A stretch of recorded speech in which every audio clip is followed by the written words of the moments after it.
Hey guys, tonight, we begin with the delightfully dysfunctional world of the ancient Greek gods. A pantheon, so powerful, so dramatic, and so emotionally unstable. So before you get comfortable, take a moment to like the video and subscribe, but only if you genuinely enjoy what I do here. And let me know in the comments where you're tuning in from and what time it is for you. It's always fascinating to see who's joining us from around the world. Now dim the lights, maybe turn on a fan for that soft background hum. And let's ease into tonight's journey together. Let's begin with the big guy himself, Zeus, god of the sky, ruler of Olympus, and walking proof that absolute power absolutely fries your sense of boundaries. Zeus was the youngest son of Cronus and Rhea. His dad, like all great fathers, had a habit of swallowing his children whole to prevent them from overthrowing him. Romantic. Fortunately, Rhea saved baby Zeus by tricking Cronus with a rock in a blanket, which tells you a lot about how closely this guy paid attention. Once Zeus grew up, he led a divine rebellion against Cronus, sliced open his father's stomach. Freud would have a field day and freed his siblings, Poseidon Hades, Haia Hestia, and Demeter Boom. The original dysfunctional family was born. After the gods won the war against the Titans, Zeus became king. He ruled the heavens, controlled thunder and lightning, and was in charge of cosmic order, justice and oaths. In theory, that is. In practice, Zeus spent most of his time transforming into various animals and seducing anything with a pulse. Swans, bulls, eagles, golden mist. The man had no chill and no consistent moral code. Imagine your country's Supreme Court justice turning into a goose to flirt with civilians. That's Zeus, but with more lightning. His love life was an open-source disaster. He married his sister Hestia, which went about as well as you'd expect. He had dozens of affairs with goddesses, nymphs, mortals, and probably one or two houseplants. The result, an overwhelming number of demigod children, many of whom had serious parental abandonment issues and accidentally founded entire mythologies. But despite all that, Zeus wasn't entirely chaotic. When he wasn't cheating or chucking lightning bolts at mortals who didn't offer proper sacrifices, he did act as the cosmic referee. He enforced oaths, upheld law, and occasionally punished people for being more arrogant than he was, which frankly took effort. Zeus was respected, feared, and constantly causing PR nightmares for Olympus. He had power presence and zero understanding of personal space. He was both protector and predator judge, and joke the ultimate divine contradiction. Hestia is technically the goddess of marriage, family, and childbirth, which is ironic because her own marriage is an absolute dumpster fire in a golden chariot. She's Zeus's wife, also his sister, because, mythology. Their wedding was supposed to be the divine ideal of sacred union. Instead, it turned into a centuries-long soap opera filled with infidelity revenge, and a shocking number of people turned into animals or trees or stone. Hera is powerful, the undisputed queen of the gods, but her power mostly expresses itself in one very specific way: vengeance. Not on Zeus, of course. No, that would be too simple. Here's Fury is laser-focused on the women. Zeus seduces, or, let's be honest, outright kidnaps and their unfortunate children. She once turned a woman into a cow, cursed another to only speak in echoes, and in one particularly cruel moment tried to kill baby Hercules with a pair of serpents. That was literally his baby hers. No. His. Still nope. It's hard to blame her entirely. Imagine being the goddess of marriage while your husband is out here inventing new forms of animal-based flirtation. But still, her divine coping mechanisms often included eternal curses and elaborate punishments. Therapy wasn't a thing in ancient Greece, so revenge was the next best option. Yet despite all that, Haya wasn't just a celestial grudge holder. She also protected women in childbirth, upheld the sanctity of marriage theoretically, and punished oaths broken by mortals. She had temples, priests, and a devoted cult. Following cities like Argos and Samos worshipped her as a major force of divine order. In short, Ha was the goddess you prayed to when your husband was faithful, and the one who probably sent a plague when he wasn't. She's a fascinating paradox, the embodiment of female dignity and power in a system that constantly humiliated her. Her story isn't just about jealousy. It's about a woman who was supposed to symbolize unity, while holding Olympus together with pure spite and decorative fury. Poseidon was the god of the sea, earthquake storms, and for some reason horses, because nothing says ocean god like a herd of galloping stallions. But hey, mythology. He was one of the three main brothers. Zeus got the sky, Hades got the underworld, and Poseidon got everything wet, which suited him just fine. He ruled over the vast oceans, commanded sea creatures both beautiful and nightmarish, and wielded a massive trident, not just a pointy fork, but a three-pronged divine rage stick capable of leveling entire cities. Poseidon was revered and feared. In equal measure, sailors prayed to him for safe passage. Fishermen made offerings. City builders asked his permission before putting anything too close to the shoreline, lest it become beachfront property by accident. But let's be honest, Poseidon had issues, big crashing tidal wave-sized emotional issues. He was the classic unpredictable uncle, sometimes generous, sometimes devastating, always a bit salty.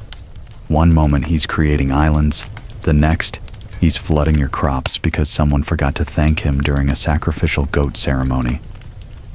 He once struck the ground so hard with his trident that he caused an earthquake, just because he lost a city.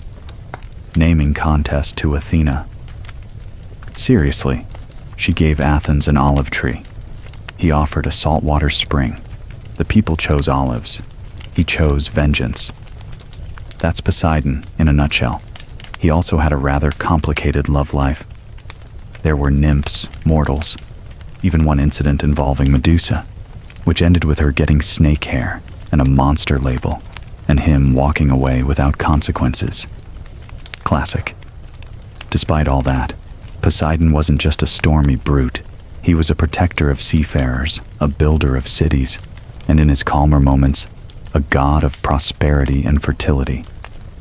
He was essential to ancient Greek life, especially for a culture so dependent on the sea. But like the ocean itself, he was always one storm away from reminding everyone who was really in charge. Hades is the god of the underworld. Not hell exactly, but a vast, gloomy realm where all souls eventually clock out for eternity.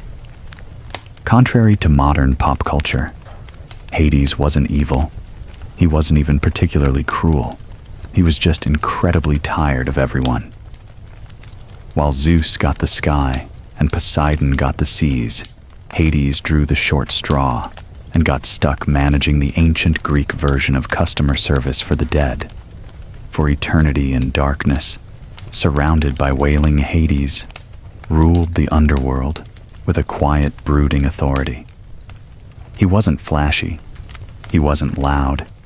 He didn't throw lightning or crash weddings. He just showed up to work every day, managing the logistics of eternity and making sure souls didn't sneak out the back. The ultimate middle manager. His domain was called Hades too, because apparently naming a kingdom after yourself wasn't a red flag back then. It had sections for the heroic Elysium, the average asphodel, and the truly awful Tartarus, ancient Greece's version of a very long detention. And guess who had to oversee all of it? That's right, Hades, the goth, workaholic of the gods. Now about Persephone. Yes, he kidnapped her. Not great. Definitely problematic. But also in Greek mythology is nothing if not inconsistent. They actually grew into a functional, weirdly stable marriage. She spent half the year with him bringing life to the underworld, and the other half on Earth causing spring. It's less romance, more mythological timeshare.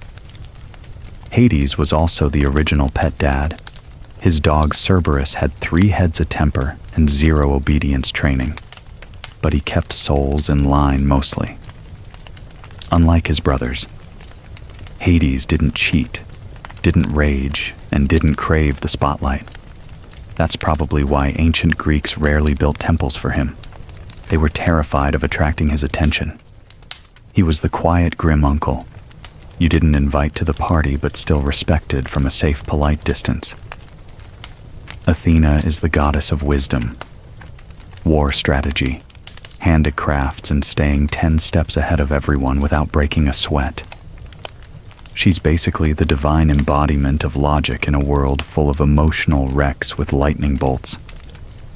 Her birth alone is enough to give Freud nightmares.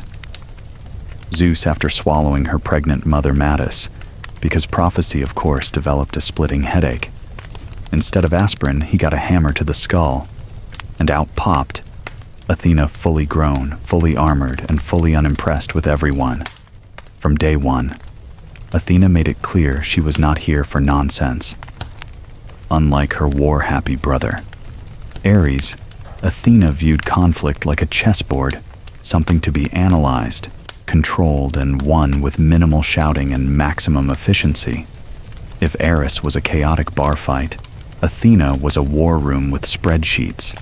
She's also the goddess of crafts, which might seem out of place until you realize weaving in her hands was a battlefield. Just ask Arachne, a mortal who dared challenge Athena to a weaving contest. Arachne won technically, but was then turned into a spider for being a little too talented. Moral of the story: be humble or enjoy your new life in the corner of someone's ceiling. Athena stayed out of romance entirely. Unlike the rest of Olympus, she didn't seduce mortals, marry her brother, or transform into questionable animals. She simply had things to do, cities to protect heroes, to advise owls to raise. She guided Odysseus home, helped Perseus behead Medusa, and probably edited the Iliad with a red pen. Athena is the goddess you'd want on your debate team, in your war council, or running your startup. She doesn't scream, she doesn't scheme, she simply outsmarts always. Ares was the Greek god of war, bloodshed and punching first, thinking, never. If Athena was war with a blueprint, Eris was war with a sledgehammer and poor impulse control. He represented the brutal, raw chaos of battle, the part where screaming men charged into each other, and no one really knew what was happening, except that things were on fire and someone just lost a helmet. In short, if Ares shows up, things are about to get loud, violent, and deeply disorganized. Personality-wise, he wasn't exactly Olympus's favorite guest. Even his fellow gods didn't like him. Zeus once called him the most hateful of all the gods. And you know you've messed up when Zeus is calling you a problem. Ares was arrogant, hot-headed, and about as subtle as a flaming chariot. He wasn't particularly respected either. The Greeks admired strategy, restraint, and cleverness. Things Ares consistently failed to bring to the table. He didn't win battles with tactics. He just stormed in swinging. That worked occasionally, but more often than not, it left a trail of dead bodies and deeply annoyed allies that said Ares was still terrifying. He was the god of fear, literally. His sons were named Phobos and Deimos, aka panic and terror, and he loved being in the thick of a brawl. He also had an affair with Aphrodite, which sounds romantic until you remember. It ended with him getting caught in an invisible net by her husband, hissed and laughed at by the entire pantheon. Ancient Greek tabloids had a field day. In Roman mythology, Ares got a makeover as Mars, more disciplined, more honorable, less sweaty, but in Greece he stayed the chaotic muscle-bound avatar of violence.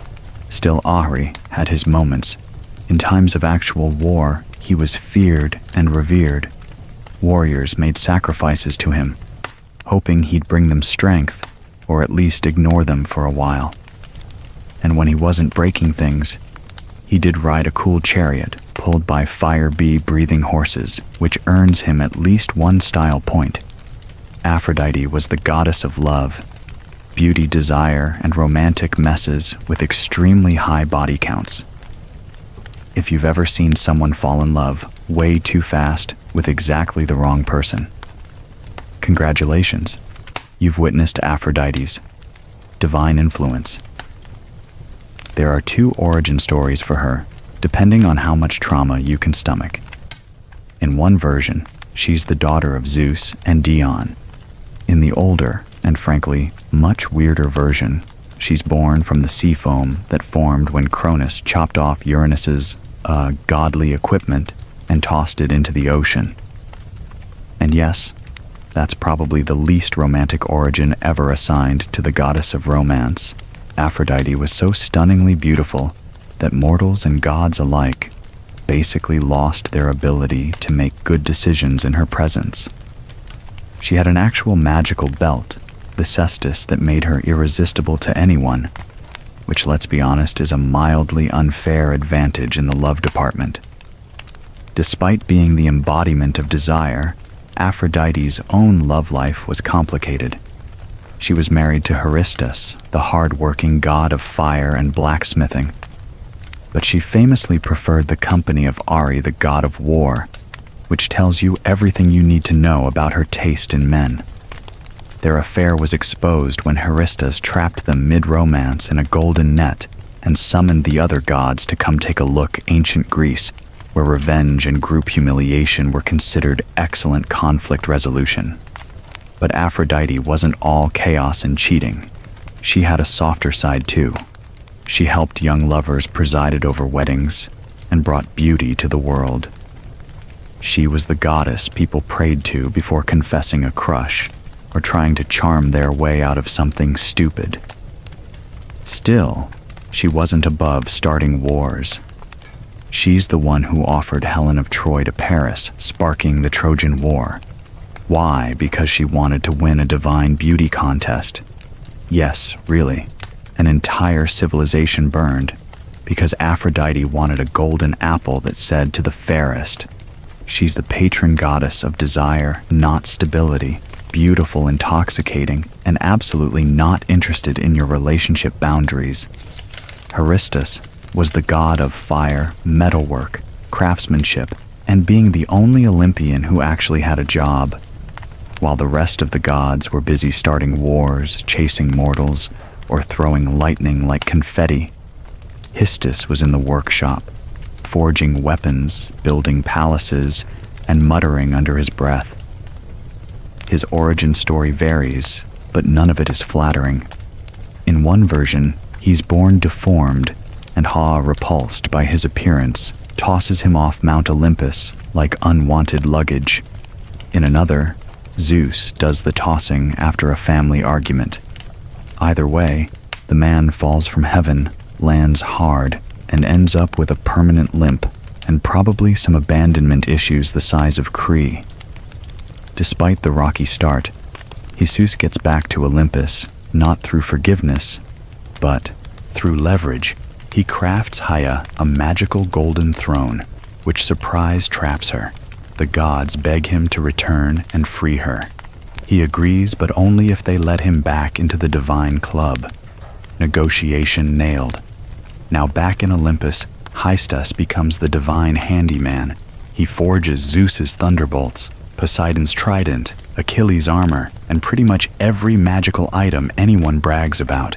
If it glows, flies, or explodes, Hestia's probably made it while working unpaid overtime, and yet for all his brilliance, he was consistently disrespected.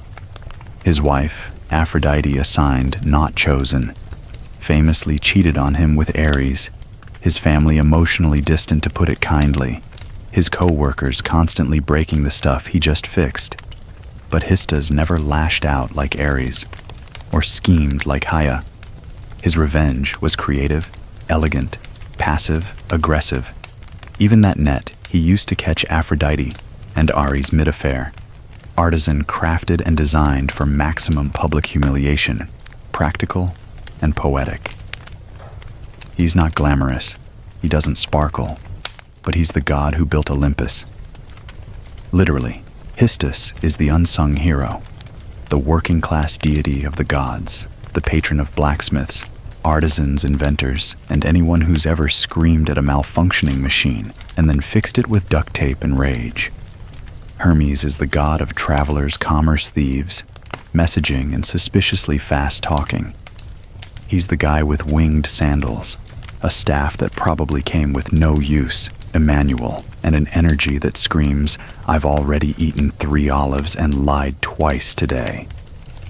Unlike most gods, Hermes hit the ground running literally.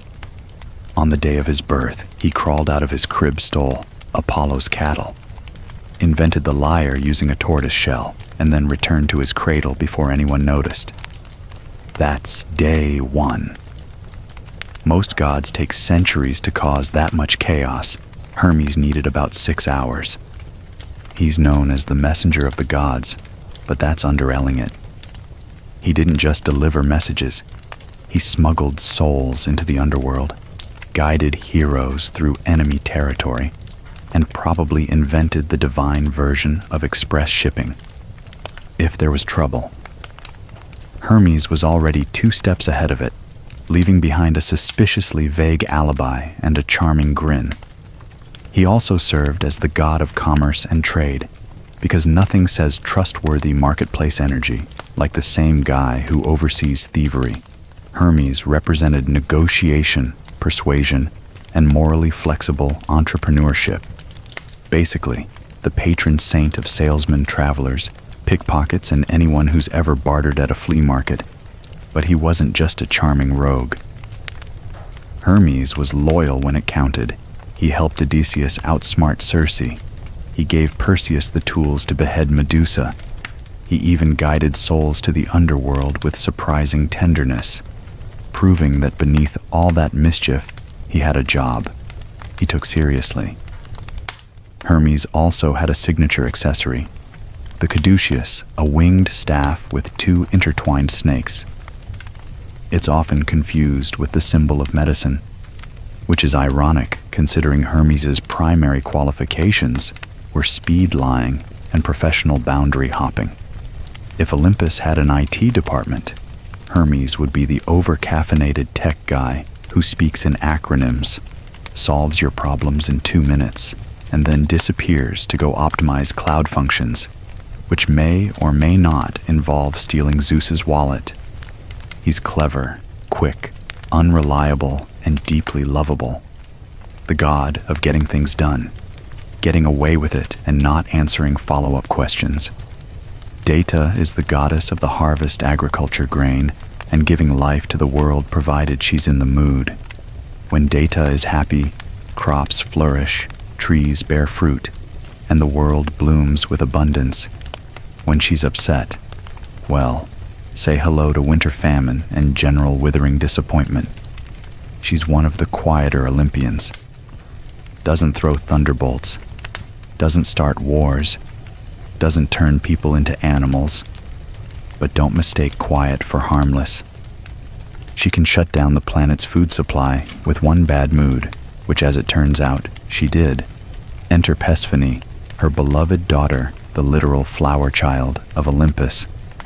One day, Persephone is out picking flowers, minding her own mythological business when the earth opens up, and Hades, god of the underworld, and professional kidnapper swoops in and abducts her classic Greek parenting crisis.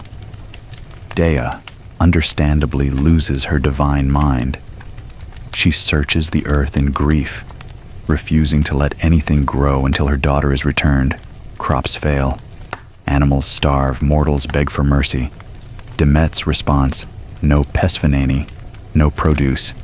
Eventually, Zeus intervenes, mostly because the humans are dying and no one's getting any sacrifices. A deal is struck. Persephone will spend part of the year with Hades, part with Data. And thus, the seasons are born, spring and summer, Data's happy fall and winter. She's pouting. So yes, one of the most important natural cycles in human existence comes from Data's seasonal mood swings, global agriculture powered by maternal grief and emotional blackmail. Mythology at its finest, Data also had a strong sense of justice. She once taught humans how to grow wheat and build civilizations, then turned around and burned a royal baby because the parents interrupted her mid-ritual. It's a fine line between goddess of life and terrifying earth witch. But at her core, Data represents nurture resilience and the sacred bond between mother and child. She brings life from the ground and takes it away just as easily. Dionysus is the god of wine, revelry, fertility, theater, madness, and those questionable decisions you make after your third glass of whatever he's pouring. He's the divine embodiment of YOLO, wrapped in ivy, slightly intoxicated, and possibly summoning a panther. Born under very dramatic circumstances, Dionysus started life as the child of Zeus and a mortal woman, Semele. When Hera found out, because of course she did, she tricked Semele into asking Zeus to reveal his true godly form. Spoiler: it vaporized her Zeus, ever the problem solver, stitched the unborn Dionysus into his thigh and carried him to term. Yes, thigh. Pregnancy. Greek mythology, where nothing is weird enough to question, Dionysus grew up wandering the earth spreading wine, making aching chaotic joy and mild existential dread. He was followed by a rowdy entourage of satyrs, maenads, and woodland party crashes, a traveling circus of ecstasy and potential property damage. His worship wasn't just about fun and grapes. Dionysian rituals involved letting go of your identity, your inhibitions, and sometimes your clothes. His festivals were wild, immersive, and often involved masks theater and very questionable decisions under the stars. Think Burning Man, but with divine consequences. But Dionysus wasn't all fun and fermented joy. He had a temper, a very theatrical one. If you mocked him, refused his worship, or interrupted his vibe, things got weird. One king who banned his cult was driven mad and dismembered by his own people. Another was turned into a dolphin. He didn't do light punishment. He did statement punishments. Yet, he was also deeply compassionate, especially to outcasts, misfits, and those outside polite society. He gave comfort to the broken voice, to the silenced and occasionally transformed people into vines, which is probably symbolic of something. Dionysus is the paradox of divine liberation and chaos. He's joy and destruction, art and madness. The god who blesses you with creativity one moment and has you dancing barefoot in a vineyard, the next questioning your life choices. Artemis is the goddess of the hunt, wilderness, wild animals, and the moon. She's also the goddess of no, I will not explain myself, and yes, that was a threat. Often depicted with a bow in one hand and zero tolerance in the other, Artemis is one of the few Olympians who didn't need thunderbolts or love potions. She had precision discipline and a pack of divine wolves. Twin sister to Apollo, Artemis arrived in this world in typical overachiever fashion. She helped deliver her own brother shortly after her own birth. From that moment forward, she was done with men. She swore off marriage, romance, and anything remotely resembling emotional vulnerability. Instead, she roamed forests, hunted stags, and surrounded herself with a loyal band of maiden followers who all shared her love for nature and disinterest in drama. Artemis is best known for her purity, not in a Victorian fainting couch way, but more in the touch me and I turn you into a deer way. Take action, for instance, a hunter who accidentally stumbled upon her bathing. Rather than calmly explain boundaries, She transformed him into a stag and let his own dogs tear him apart. Message received. She was fiercely protective, especially of women and children. While many Olympian gods treated mortals like chess pieces or dating apps, Artemis acted as a divine shield for the vulnerable. She punished those who disrespected sacred nature or harmed the innocent, and her vengeance was swift, poetic, and usually fatal. As a moon goddess, she represented calm, clarity, and mystery. She brought light to the night and guided travelers through darkness metaphorically and literally. If Apollo was the sun's blinding brilliance, Artemis was the moon's cold, focused stare, less warmth, more watchfulness. She wasn't flashy, but she didn't need to be. Artemis had presence. You didn't challenge her. You didn't flirt with her. You just hoped she wasn't aiming in your direction. In modern terms, Artemis is the original independent woman, fierce-free and entirely uninterested in what you think of her. She didn't live in Olympus. She ran in the woods. Apollo is the god of the sun, music prophecy, healing poetry, archery. And honestly, at this point, just assume he put his name on every job opening on Mount Olympus.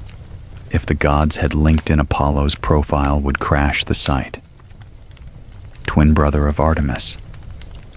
Apollo is the shiny, radiant poster child of Olympus. Golden hair, golden lyre. Golden chariot. He's the reason we have daylight, according to Greek myth, as he literally drove the sun across the sky every day in a flaming chariot. No pressure if you're running late. But beneath all that brilliance lies a lot of feelings. Apollo is dramatic. He's emotional. He's the guy who sings ballads after a breakup and then curses the person who rejected him. Literally, ask Daphne. She turned into a tree just to get away from him. Apollo mourned her loss, then turned her into a sacred symbol and wore her leaves as a crown because that's healthy. He's also the god of prophecy, which means he technically knows things will end badly and still gets upset when they do. Classic overachiever energy. He established the Oracle of Delhi, where priestesses fueled by divine madness mumbled poetic riddles that somehow explained everyone's destiny. Very user-friendly. Apollo had a complicated relationship with love. He chased several mortals, was rejected by most, and reacted with varying degrees of poetic overkill. When a Spartan prince named Hyacinus died during a discus game, possibly from Apollo's own poorly thrown disc, he was so distraught he turned the boy into a flower, which is sweet if you ignore the blunt force trauma part. Despite all this, Apollo was also a healer. His son, Asclepius, became the god of medicine, and Apollo himself could cure plagues or cause them, depending on how offended he felt that day. In short, Apollo was brilliance wrapped in insecurity power, dressed in poetry and charm with a short fuse, the kind of god who'd write you a love song and then shoot you with an arrow if you didn't clap. Hestia is the goddess of the hearth, home and domestic peace, which is ancient Greek, for the only Olympian who didn't cause weekly international incidents. She was the eldest child of Cronus and Rhea, and also the first to be swallowed whole by her charmingly paranoid father. Later, she was the last to be vomited back up when Zeus overthrew him, which means technically she's both the oldest and youngest. Olympian, yes. Greek mythology is a funhouse mirror of logic. Unlike her more chaotic siblings, Hestia chose peace.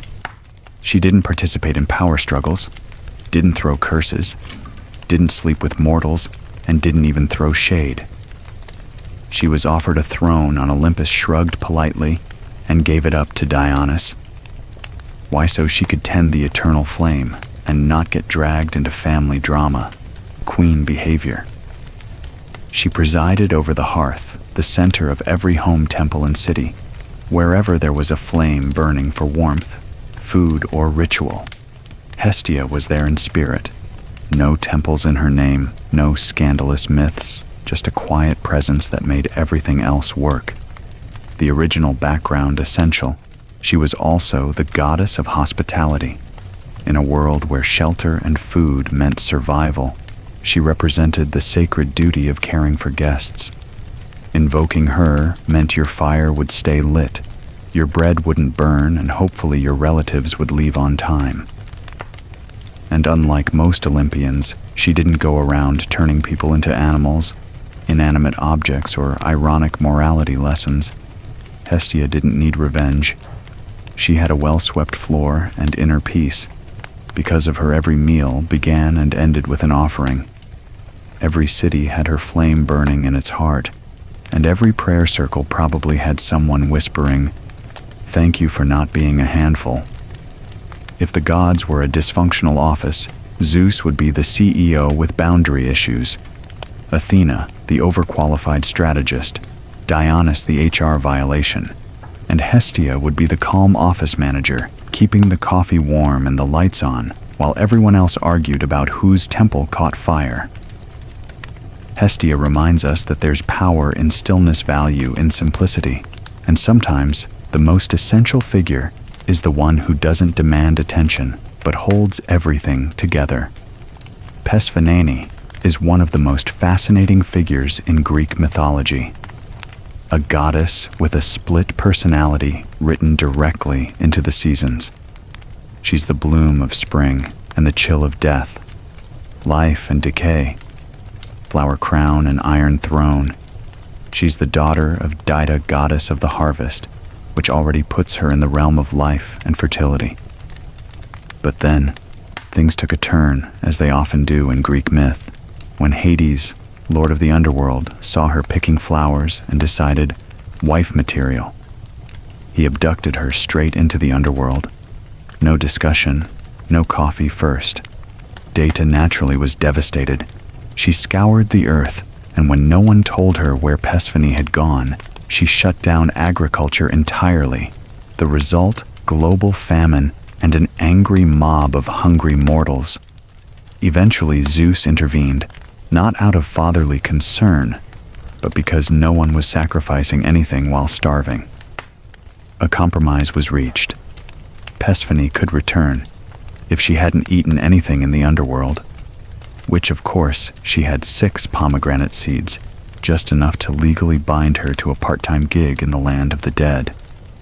Thus began her dual role.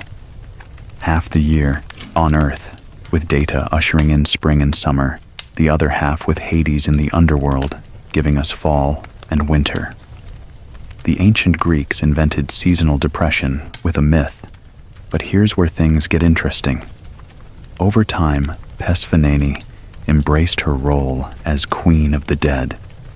She wasn't just a sad, kidnapped flower girl.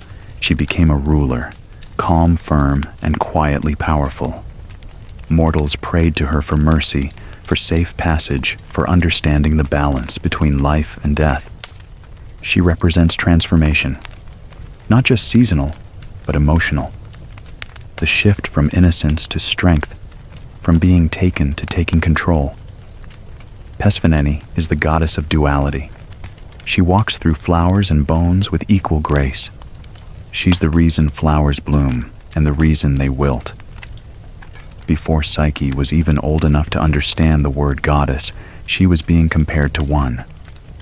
By the time she reached womanhood, statues of Aphrodite were gathering dust, while mortals traveled miles just to glimpse the face of this mortal girl. Her beauty wasn't simply admired, it was worshipped. Entire crowds treated her as if she were Aphrodite, reincarnated in flesh and bone. People whispered that she must be divine, that no mortal woman could look like this by accident. But for Psyche, all the reverence felt hollow. She walked through cities and villages like a phantom, adored, but untouched, celebrated but alone. No one dared to approach her with true affection. Men looked at her like a living painting, flawless, silent, untouchable. Even her family, though proud, grew uneasy. Her 2 sisters had married noble men, begun families, and lived the kind of grounded, warm lives that Psyche herself craved. But no suitor would dare to court a girl believed to be a rival of Aphrodite, and therein lay the danger. You see, the gods weren't fond of competition, especially Aphrodite. Watching her temples grow silent while mortals laid garlands at the feet of a mere girl made the goddess burn with divine rage. To her, Psyche wasn't a beautiful child. She was an insult carved into flesh. Yet Psyche knew none of this. She spent her days walking gardens alone, speaking to no one. She'd never felt a lover's touch or heard a whispered vow in the dark. Her beauty had become a curse, one that distanced her from the only thing she truly wanted, a soul that saw her not just her face. She would stand by her window at dusk, watching the horizon fade, and thinking perhaps this was her fate, to be loved by all, but held by none. No priest, no oracle, no stranger ever offered an answer, until one day someone did. But it wasn't a man. It wasn't a priest, and it wasn't a mortal. It was a goddess, and she wasn't offering love. She was demanding revenge on Mount Olympus. Beauty was more than vanity. It was power, and no one wielded it like Aphrodite. She was the goddess of desire, of seduction, of divine charm. But lately her temples echoed with emptiness. Her statue stood lonely beneath the sun. Why? Because mortals now knelt before a human girl, Psyche, as if she were the new goddess of love. To Aphrodite, this wasn't just offensive, it was treason. The goddess watched from her celestial perch, her envy twisting into hatred. She had destroyed kings for less. How dare a mortal girl steal her worshippers? How dare she exist as a living insult to divine beauty? And so Aphrodite did what goddesses do. She summoned her son, Eros. Now Eros wasn't just any deity. He was the god of love, yes, but not the soft, tender love. Mortals wrote poems about no Eros dealt in chaos. He sparked passion where there should be none. He made kings fall for swindlers, queens for slaves, enemies for each other. His arrows didn't ask for permission. They shattered logic, loyalty, and sometimes entire empires. Aphrodite's command was simple: make Psyche fall in love with the most hideous, vile creature on earth, something monstrous, something beneath even the worms. Let her feel what it's like to be mocked by love. Eros, ever the obedient son, accepted bow slung over his back, quiver full of divine arrows. He descended to the mortal realm under the cover of moonlight. He found Psyche asleep in her chamber, candlelight flickering across her features like water. She was beautiful too, beautiful. And Eros, who had pierced 1,000 hearts, felt his own skip a beat. This wasn't right. This wasn't part of the plan. Still he reached for his arrow, but in his distraction, something went wrong. His hand slipped. The arrow pricked his skin. Just a drop. But it was enough. The god of love had just fallen victim to his own power. And in that moment, fate shifted. For Eros would no longer be his mother's weapon.